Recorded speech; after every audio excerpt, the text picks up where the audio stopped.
Hello বন্ধুরা, গ্রামের রান্নায় পিয়ালির সঙ্গে সকলকে স্বাগত জানাচ্ছি। আজকে সর্ষে ফুলের বড়া করব। এইভাবে করলে কিন্তু দুর্দান্ত লাগবে। তাহলে কিভাবে করলাম চলো দেখে নেওয়া যাক। বন্ধুরা, সর্ষে ফুলটা ভালো করে ধুয়ে জল ছাড়িয়ে নিয়েছি। এইভাবেই কিন্তু জলটা ছাড়িয়ে নিতে হবে।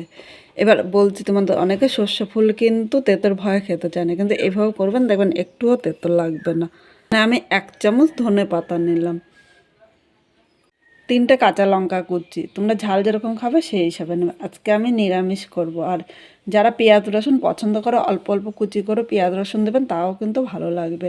কিন্তু পেঁয়াজ রসুন ছাড়াও কিন্তু এই সর্ষে ফুলের বড়াটা কিন্তু দুর্দান্ত লাগবে খেতে। স্বাদ অনুযায়ী লবণ নিলাম। মধ্যে আমি চালের গুঁড়ো নিয়েছি। চালের গুঁড়ো দিলে এর বড়াটা কিন্তু খুব মচমচা হবে, খেতেও খুব ভালো লাগবে। এখন এর মধ্যে আমি জল দেবো না, জল ছাড়া ভালো করে মাখিয়ে নেব। যেহেতু এটা ধুয়ে নিয়েছে, গা কিন্তু একটু ভিজে আছে, তা এর মধ্যে কিন্তু জল লাগবে না। এইভাবে জল ছাড়া ভালো করে মিশিয়ে নেবেন।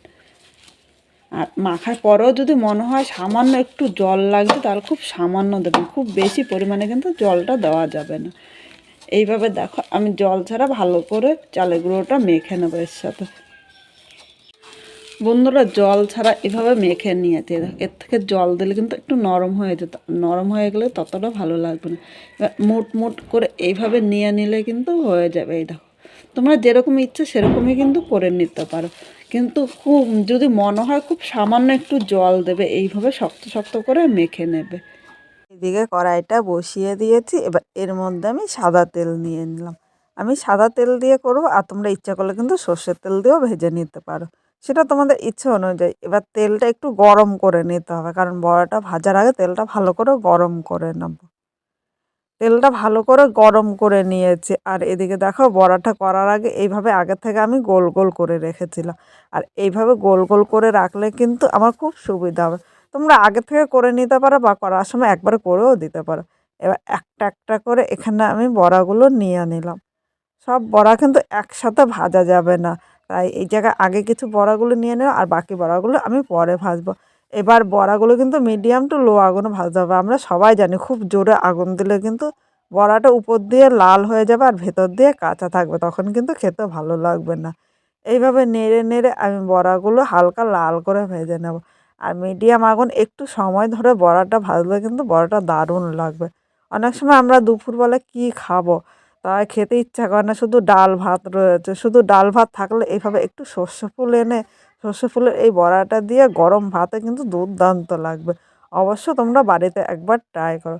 খুব সাধারণভাবে এই ফুলের বড়াটা করেছি। এইভাবে করে তোমরা দুপুরেও খেতে পারো, বা বিকেলে চা কফির সাথেও কিন্তু দুর্দান্ত লাগবে। অনেকে তেঁতোর ভয়ে খেতে চায় না, কিন্তু একবার এইভাবে করে দেবো, একটুও কিন্তু তেঁতো লাগবে না।